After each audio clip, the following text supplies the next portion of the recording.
Hello दोस्तों, स्वागत है आपका इस वीडियो में। आज हम इस वीडियो में क्लास 10th का अर्थशास्त्र देखने जा रहे हैं, जिसमें हम लोग इस थर्ड अध्याय देखेंगे, जो कि मेरा है मुद्रा बचत एवं साख। इससे पहले हम लोगों ने 2 अध्याय कवर कर चुके थे, फर्स्ट और सेकेंड, अर्थव्यवस्था एवं उनके विकास, और दूसरा मेरा था राज्य एवं राष्ट्र के आय।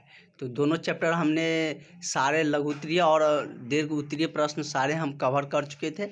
तो आज हम थर्ड अध्याय का क्वेश्चन देखने जा रहे हैं, जो कि इस टॉपिक में अपने आप में अच्छे क्वेश्चन हैं। तो देख सकते हैं आप किस तरीके से क्वेश्चन है। तो फर्स्ट क्वेश्चन है वो इस अध्याय का है, वस्तु विनिमय प्रणाली क्या है। इसमें हम हर एक चीज़ समझाएंगे कि वस्तु विनिमय का अर्थ क्या होता है, जिससे आपको इसी शब्द से ये क्वेश्चन आपको क्लियर हो जाएगा और आप खुद भी समझ सकते हैं कि क्या होते हैं, और प्रश्न आप खुद से भी लिख सकते हैं, और स्टैंडर्ड के लिए आप इस नोट्स को फॉलो कर सकते हैं।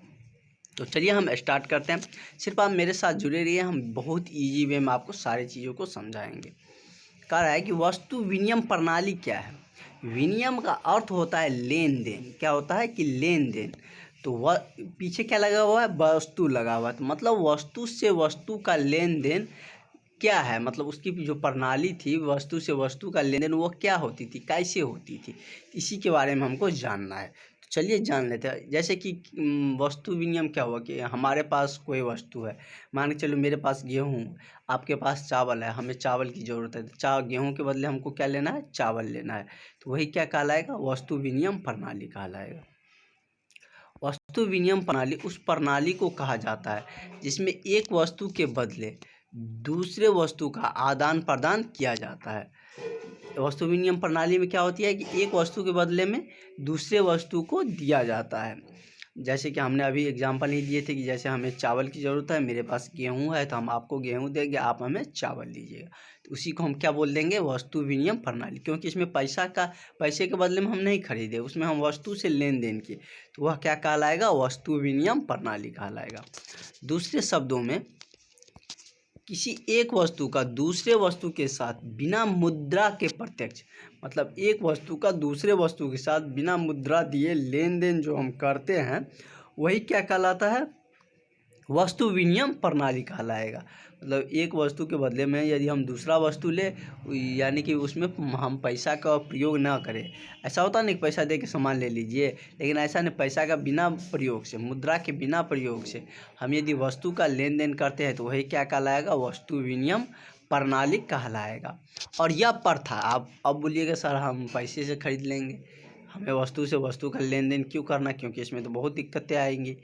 तो यह प्रथा तब प्रचलित थी जब मुद्रा का विकास ही नहीं हुआ था। बहुत समय पहले मुद्रा का विकास नहीं हुआ था, तो धीरे धीरे जब कठिनाइयाँ आने लगी, तब जाके मुद्रा, एक निश्चित मापक यंत्र मुद्रा का विकास हुआ था। क्योंकि वस्तु विनिमय प्रणाली में तो बहुत कठिनाइयाँ आती थी। क्योंकि यह मेरा लॉन्ग क्वेश्चन है, आगे हम लोग देखेंगे कि क्या क्या कठिनाइयाँ आती थी।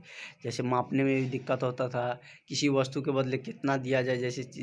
जैसे कि हमको आम लेना है और दूध से बदला करना है, तो कितना दूध के बदले कितना आम दिया जाए, तो ये थोड़ा सा वस्तु विनिमय प्रणाली में दिक्कतें होती थी। तो ये मेरा लॉन्ग क्वेश्चन है, जो कि पीछे होंगे, हम उसे कवर करेंगे। तो आई थिंक आप वस्तु विनिमय प्रणाली आसानी से समझ गए होंगे। अब आपको लाइफ में दोबारा पढ़ने की वस्तु विनिमय प्रणाली ज़रूरत ही नहीं होगी। इस तरीके से हम ये कि वस्तु विनिमय मतलब वस्तु का लेन देन। तो आप समझ गए होंगे कि किस तरीके से इस क्वेश्चन को लिखा जा सकता है। तो मेरा नेक्स्ट क्वेश्चन है कि मौद्रिक प्रणाली क्या है। फर्स्ट क्वेश्चन मेरा था कि वस्तु विनिमय प्रणाली, सेकेंड क्वेश्चन है कि मौद्रिक प्रणाली क्या है। तो मतलब मौद्रिक मतलब क्या होता है, मुद्रा का लेन देन। चलिए, मुद्रा से जो कोई कार्य करते हैं, तो वही क्या कहलाएगा, मौद्रिक प्रणाली कहलाएगा। वस्तु विनिमय प्रणाली में कभी कभी अनेक कठिनाइयाँ उपस्थित हो जाया करती थी। मतलब वस्तु विनिमय प्रणाली में बहुत सारी कठिनाइयाँ मतलब उपस्थित हो जाया करती थी। जैसे कि हमें अभी ही ज़रूरत है चावल का, लेकिन जिससे हमें चावल को बदला करना है, उसे गेहूं की ज़रूरत नहीं है, तो वो बदला तो नहीं करेगा। तो ये क्या होती थी कि वस्तु विनिमय प्रणाली में दिक्कतें होती थी। मापने में भी दिक्कत होती कि किस वस्तु के बदले में कितना दिया जाए। क्योंकि किसी भी वस्तु का एक अच्छा मापक था ही नहीं जब मुद्रा का विकास नहीं हुआ था। तो वही कह रहा है कि वस्तु विनिमय प्रणाली में कभी कभी अनेक कठिनाइयाँ उपस्थित हो जाया करती थी। फलस्वरूप फलस्वरूप मुद्रा का विकास हुआ। इसी कारण क्या हुआ था कि मुद्रा का विकास करने पर जब विशेषज्ञों ने सोचा कि कैसे इस समस्या को दूर किया जाए, तो ये मुद्रा तभी क्या किया गया, धीरे धीरे मुद्रा का विकास किया गया। अब लोग अपनी उत्पादित वस्तु को बाजार में बेचकर मुद्रा प्राप्त करने लगे।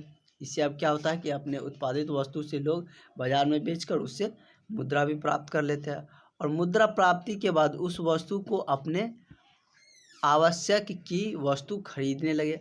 और उसके बाद जब मुद्रा प्राप्त हो जाती है तो उसे जो ज़रूरत रहता है उससे उस मुद्रा से खरीद सकते हैं, तो मतलब अपने आवश्यकता की वस्तु खरीद सकते हैं। तो इस प्रकार से क्या हुआ कि मुद्रा से खरीद बिक्री, इस प्रकार की मुद्रा से खरीद बिक्री होती है, उसी को हम क्या कहते हैं, मौद्रिक प्रणाली कहते हैं। तो मौद्रिक प्रणाली आप समझ गए होंगे, जिसमें मुद्रा से कोई वस्तु का खरीद बिक्री किया जाता है, उसी को हम क्या कहते हैं, मौद्रिक प्रणाली कहते हैं। तो वस्तु विनिमय प्रणाली आप समझ गए और मौद्रिक प्रणाली भी समझ गए। वस्तु विनिमय था मतलब विनिमय मतलब लेन देन, और मौद्रिक प्रणाली मतलब एक व्यवस्था थी, मतलब मुद्रा के बदले में जो कोई वस्तु का लेन देन किया जाता है तो वही क्या कहलाता है, मौद्रिक प्रणाली कहलाते हैं।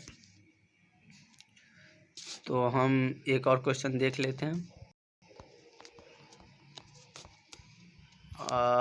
अब जो मेरा क्वेश्चन है वो मेरा क्वेश्चन हो एटीएम के बारे में हम जान लेते हैं कि एटीएम क्या है। तो जिसे हम लोग इसका हम फुल फॉर्म बोले तो एटीएम का फुल फॉर्म क्या होगा, ऑटोमेटिक। तो इसका जो फुल फॉर्म होता है ऑटोमेटिक टेलर मशीन होता है, मतलब ऑटोमेटिक स्वचालित जो मशीन होता है उसी को हम क्या बोलते हैं, जो अपने आप चलता है उसे हम एटीएम बोलते हैं। जो कि आप लोग अभी तो बहुत ज़्यादा प्रचलन में है, सारे लोग एटीएम का यूज करते हैं। तो उसी को हमको परिभाषित करना है, क्योंकि यह क्वेश्चन बहुत अच्छा है, बहुत बार पूछा जाता है, तो इसे आप VVM मार्क करके रख सकते हैं। तो चलिए हम लोग जान लेते हैं कि एटीएम के बारे में। एटीएम एक प्रकार का हम प्लास्टिक मुद्रा है। एटीएम को भी हम लोग क्या कह सकते हैं, हम एक तरह से मुद्रा ही कह सकते हैं, जो कि प्लास्टिक से बना हुआ होता है, जिसकी मदद से हम लोग क्या कहते हैं, पैसा का निकासी कर सकते हैं तथा जमा भी कर सकते हैं। एटीएम का पूरा नाम ऑटोमेटिक स्वचालित टेलर मशीन है। तो हम अभी बताए थे कि एटीएम का पूरा नाम क्या है, कि ऑटोमेटिक स्वचालित टेलर मशीन।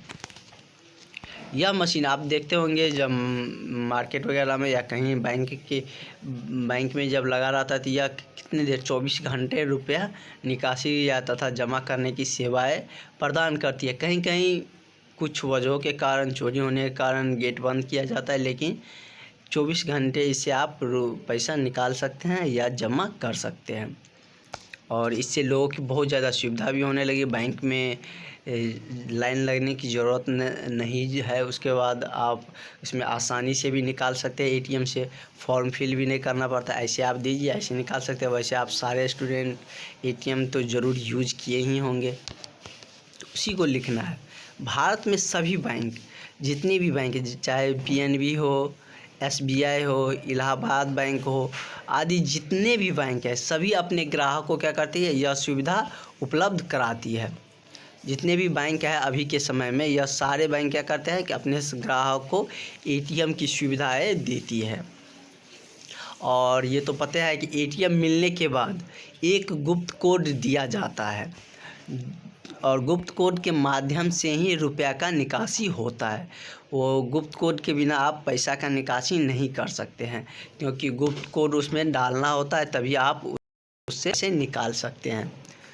तो आप एटीएम के बारे में समझ गए होंगे। यह एक प्लास्टिक मुद्रा है जो कि हमें पैसा निकालने की एक मशीन है, जिसमें हम 24 घंटा पैसा निकाल सकते हैं तथा जमा कर सकते हैं। और ये सारे बैंक, जितने भी बैंक है भारत के सभी बैंक, ये अपने ग्राहकों को सुविधा प्रदान करती है। और इसमें क्या दिया जाता है, एक गुप्त कोड दिया जाता है, और उस गुप्त कोड के माध्यम से ही हम रुपये का निकासी करते हैं। तो हम नेक्स्ट क्वेश्चन में बचत के बारे में जानेंगे, और भी बहुत सारा क्वेश्चन है, मुद्रा का परिभाषा भी देंगे। तो वो सब लॉन्ग क्वेश्चन है, तो उसको हम नेक्स्ट वीडियो में कवर करेंगे। इस वीडियो में मेरा 3 क्वेश्चन हो गया, तो आगे वाले वीडियो में हम लॉन्ग क्वेश्चन तथा बचत वाला जो क्वेश्चन है उसको देख लेंगे। तो अभी तक के लिए इतना ही, मिलते हैं नेक्स्ट वीडियो में। Thank you.